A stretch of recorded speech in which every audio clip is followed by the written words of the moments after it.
저희가 제목을 이렇게 잡아봤습니다. 한동훈의 중수청, 중대범죄수사청이 될 수도 있을까? 이렇게 의문표를 해놨는데 한동훈 법무부 장관 후보자가요. 오늘입니다. 오늘 오후에 이 검찰 수사권 배제, 이 배제가 주요 골자인 이 중재안에 대해서 입장문을 전달했습니다. 볼까요? 검수완박 중재안, 이 부작용 분석과 사회적 합의가 없어서 급하게 입법하게 되면 문제점 악화가 우려된다. 이렇게 얘기하고 있습니다. 김수민 평론가님, 반대하고 있는 겁니까? 그렇죠? 네, 사실상 비판을 하고 있다, 우려하고 있다, 반대하고 있다라고 볼 수 있겠죠. 근데 좀 묘한 것은 현재 윤석열 대통령 당선인은 미러하게 반대를 한다거나 이런 입장을 내고 있지 않거든요. 네. 한동훈 법무부 장관 후보자가 먼저 나서서 얘기를 하고 있는데 이것이 당선인하고 조율이 된 것인지 아니면 그냥 본인의 소신에 따른 발언인 것인지 자유로운 발언인 것인지 잘 모르겠습니다. 제가 우려되는 부분은 마치 문재인 정부하고도 비슷한 건데 문재인 정부 때도 추미애 윤석열 갈등 때 대통령은 뒤에 숨어 있고 앞에 추미애 장관이 다 나서서 했거든요.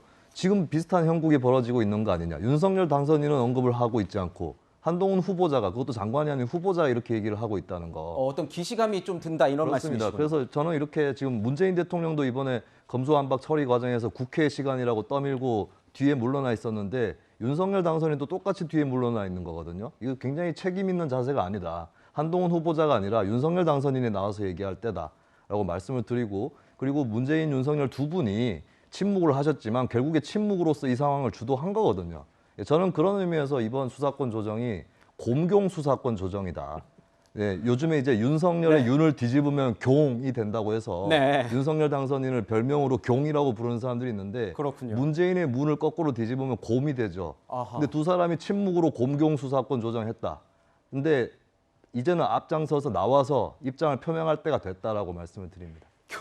경곰 수사권이라는 이 내용에 대해서 저도 나름 열심히 찾아보고 있는데 저도 좀 김수민 평론가님께 배워야 될 것 같습니다. 위원님 한 말씀 해주시죠. 그러니까 한동훈 후보자의 입장은 기본적으로 비판적이라고 볼 수는 있지만 좀 원론적, 원칙적 입장에 좀 가깝지 않나 이렇게 생각합니다.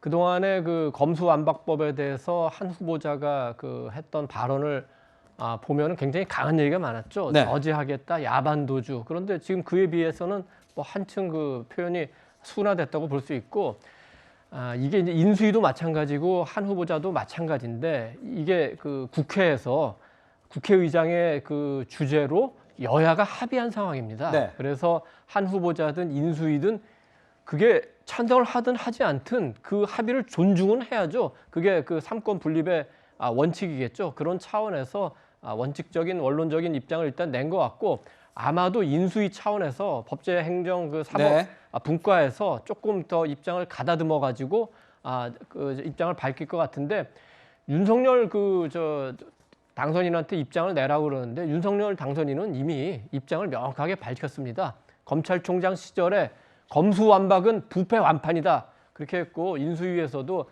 이 법이 그대로 통과되면 검수완박법 원안이 그대로 통과되면 거부권을 행사하겠다 입장을 밝혔습니다. 그렇지만 지금 현재 국회에서 중재에서 합의한 안은 그 안과는 다르죠. 그래서 조금 그 분과에서 검토를 거쳐가지고 인수 입장도 나오지 않나 이렇게 생각합니다. 그렇군요.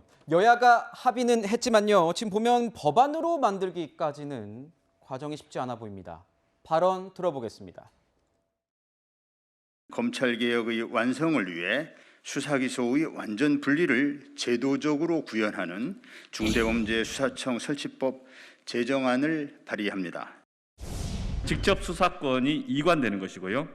그리고 수사청의 명칭은 중대범죄수사청, 그리고 그 소속은 지금 법무부 산하로 의견을 모아가고 있습니다. 자, 중수청을 어느 기관 소속으로 둘지에 대해서 정말 여야에서도 앞으로 이 줄다리기 계속 이어질 것 같습니다. 이런 겁니다. 중수청, 법무부, 그러니까 한동훈 장관의 중수청이 되는 것 아니냐 이런 얘기 나오고 있는데요. 교수님의 의견은 어떠십니까? 이건 제가 볼 때 여야가 합의를 해야 되는데요. 그러니까 이 법학계에서 보면은 중수청 같은 경우는 이걸 총리실에 둘 거냐, 아니면 행정안전부에 둘 거냐, 법무부에 둘 거냐, 여기에 대해서 장단점을 다 얘기하는 측면들이 있어요. 전 그렇다면 아마 여야 간에 이 부분과 관련된 논의들이 분명히 벌어지겠죠. 근데 이제 쟁점은 뭐냐면 한동훈 후보자가 인사청문회를 뭐 통과해서 법무부 장관이 된다면 네. 아마 민주당 같은 경우는 법무부에 중수청을 두는 거에 대해서 상당히 거부감이 있을 거라는 생각이 들어요. 네. 그렇다면 법무부에 두지 않고 총리실이나 아니면 행정안전부에 두는 방안과 관련된 여야 간의 갈등이 있을 것 같고, 두 번째는 이제 중수청장을 임명을 누가 할 것인가.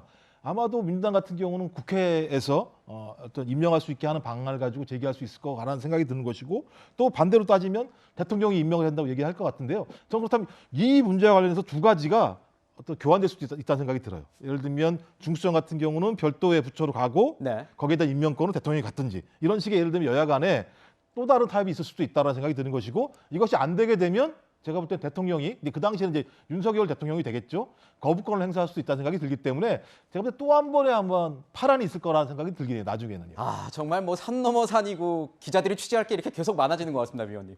지금 보니까 중수청 신설 기한은 합의안에 명시되어 있지 않습니다. 민주당 같은 경우에는 그러니까 이 준비가 안 됐다며 계속 미루는 것 아니냐, 이렇게 우려를 하고 있고, 국민의힘은 완벽하게 준비될 때까지 신중하게 접근해야 한다, 이렇게 주장을 하고 있습니다. 자, 국민의힘의 입장을 좀 들어볼까요? 대변인님 어떻게 보십니까? 이준석 대표도 이런 얘기를 했습니다. 완벽하게 준비가 된 다음에 넘겨야 되는 것이다, 이렇게 얘기를 하고 있는데요. 아무래도 지금 뭐 계속 형사사법체계를 갖다 대한민국의 형사사법체계를 완전히 바꾸는 그런 중대한 문제이기 때문에 약간의 오점이나 아니면 허점이 보였을 때 그것이 결국 국민들한테 피해가 고스란히 돌아간다. 그런 입장에서 좀 완벽한 법안을 만들고 완벽한 준비를 한 뒤에 가자, 이 말이고요.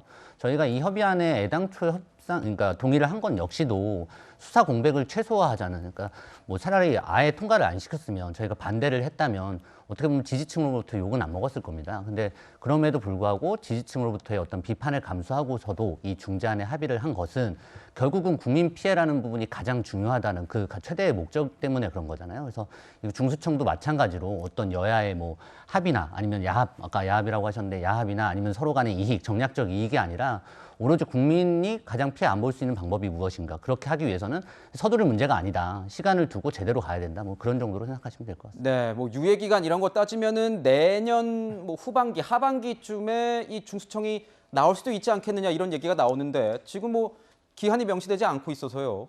언제쯤 될지는 또 여야 합의를 계속 또 지켜봐야 될 것 같습니다.